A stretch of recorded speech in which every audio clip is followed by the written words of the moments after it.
Teman TB, teman biasa bukan TTM. Meski kebanyakan orang sudah menangkap gejala-gejala yang menjurus ke arah saling suka, Sahrul dan Saskia masih saja menyembunyikan perasaan keduanya. Lihat saja warna pakaian mereka nyaris senada. Mungkin saja keduanya punya istilah lain untuk membahasakan sebuah kedekatan. Maklum saja Saskia berprinsip berpacaran selepas nikah saja. Tapi serapi-rapinya Saskia memendam rasa suka tetap saja akan terungkap.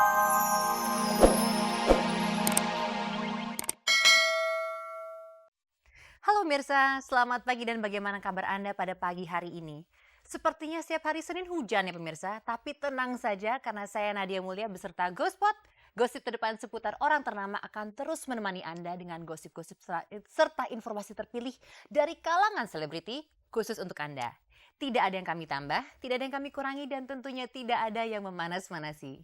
Dan Mirsa jangan sampai Anda ketinggalan kuis SMS Ghospot karena mungkin Anda yang bisa mendapatkan 3 juta rupiah untuk 3 orang pemenang. Caranya gampang sekali. Jawablah pertanyaan di penghujung acara nanti dengan cara mengetik GS spasi jawaban A atau jawaban B dan kirimkan via SMS ke nomor 6288. Dan pemirsa bersama Ghospot, Anda tidak perlu was-was ketinggalan berita. Dan inilah saja informasi yang segar bagi Anda yang memang haus akan berita dari dunia selebriti.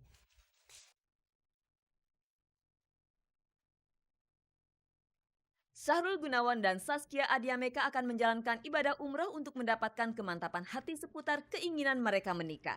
Ike Nurjanah berkonvoi dengan para penyanyi dangdut. Mona Ratuliu mendalami hipnoterapi. Dalam acara Temu Tangan Persatuan Artis Perfilman Indonesia terselip kabar bahwa Elma Theana dijagokan sebagai kandidat ketua umum bersaing dengan Yeni Rahman. Dorce Gamalama dan sosok idolanya Titiek Puspa menyenangi perhiasan cincin berlian.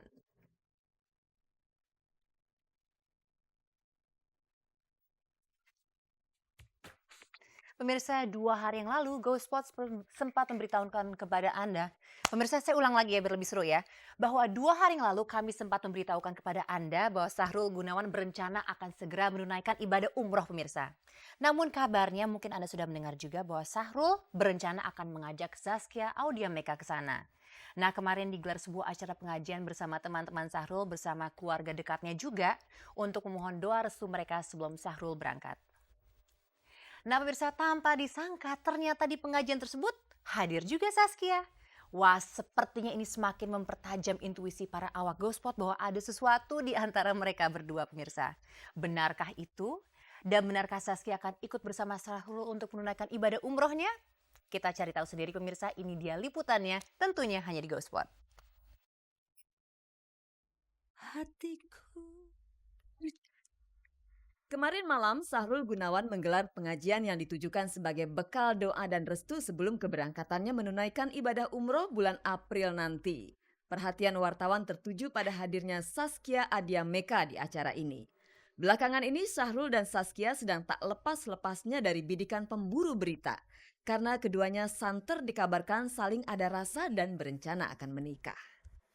Sebetulnya bukannya kita nggak mau ketemu sama teman-teman gitu, tapi takut salahnya untuk apa gitu, klarifikasi apa, karena memang sebenarnya ya seperti yang sudah diketahui bahwa kita memang berteman gitu.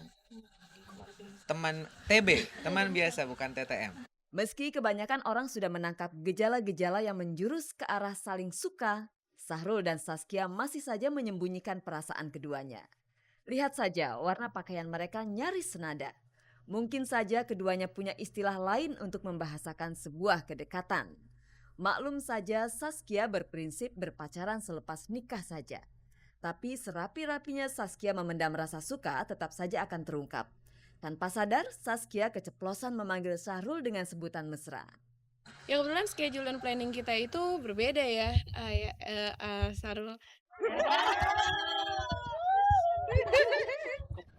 Kalau saya di April dan di Juli, kalau iya dengan rombongannya itu akhir Juni gitu. Kalau saya sih sebenarnya pengennya ngikutin jadwalnya dia, jadi ya mungkin aja bisa ketemu gitu, tapi kan ternyata enggak. Jika Sahrul akan umroh bulan April nanti, Saskia baru akan menunaikannya pada bulan Juni mendatang. Tentunya mereka sudah menyiapkan doa-doa khusus yang akan mereka panjatkan di depan Ka'bah. Bicara doa pasti ada permohonan. Adakah kalian saling mengirim doa untuk masa depan hubungan kalian nanti? Ya untuk bagaimana proses pengenalan itu juga lancar gitu kan, tentunya itu menjadi bagian dari doa saya. Nggak tahu kalau iya. Banyak sih sebenarnya Mbak. Ya mungkin salah satunya juga kali ya. Iya Mbak. Amanan kamu buat aku. Hati-hati ya. Alah. Sepulang dari Tanah Suci nanti Sahrul maupun Saskia pasti ingin mengalami perubahan yang baik dalam hidup ini. Termasuk soal perubahan hubungan mereka. Sahrul yang sudah cukup umur dan mapan ini pasti punya keinginan untuk segera menikah. Nah, siapkah Saskia yang masih belia ini menerima pinangan Sahrul? Keinginan sih ada. Siap apa enggaknya insya Allah kali ya. Udah kepala 3 loh. Ya itu sudah jawabannya. Terus lu minta seganteng Nabi Yusuf, dapetnya seganteng Yusuf. Nah, secara namanya dia Yusuf kan di sinetron apa itu? Berat kalau kriteria dia berat. Harapan ke depan semoga kita berdua tidak salah langkah. Apapun itu nantinya yang ditunjukkan Allah, kita terima dengan ikhlas itu. Dan minta doanya dari teman-teman semua yang terbaik untuk kita. Amin ya Allah.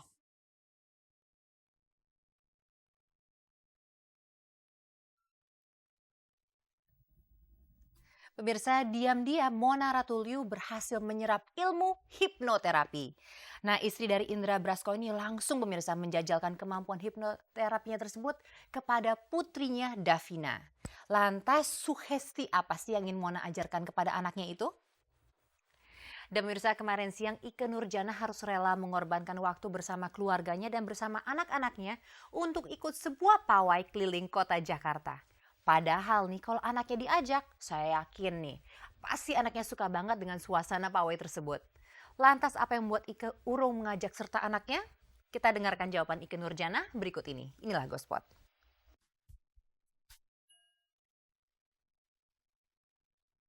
Siang kemarin, Ikke Nurjana harus rela menahan panasnya terik matahari bersama sesama penyanyi dangdut lainnya. Ia berkonvoi menyusuri jalanan Jakarta mendengungkan acara Republik Dangdut yang akan segera digelar. Demi kegiatan tersebut, istri Aldi Bragi ini terpaksa meninggalkan waktunya untuk bersenang-senang dengan anaknya. Ini kan special occasion, ini kan sesuatu yang tidak setiap saat. Jadi buat aku, karena Dira juga sudah dititip sama orang-orang yang terpercaya, terus ngumpul sama keluarga, jadi nggak masalah. Biasanya kan juga hari-hari sama aku. Rasa lelah masih menghinggapi Ikke. Maklum saja sebelum pawai ini Ikke baru saja pulang dari Bandung. Bisa jadi dia urung mengikut sertakan sang anak karena khawatir jangan-jangan anaknya malah jadi rewel. Tapi nggak ada salahnya kan mengajak anak putar-putar Jakarta dengan membonceng Vespa. Jangan panas, kasihan aku aja deh. Anakku tadi udah punya plan sama sepupu-sepupunya bahwa hari ini dia pingin ngumpul berenang, jadi dia berenang.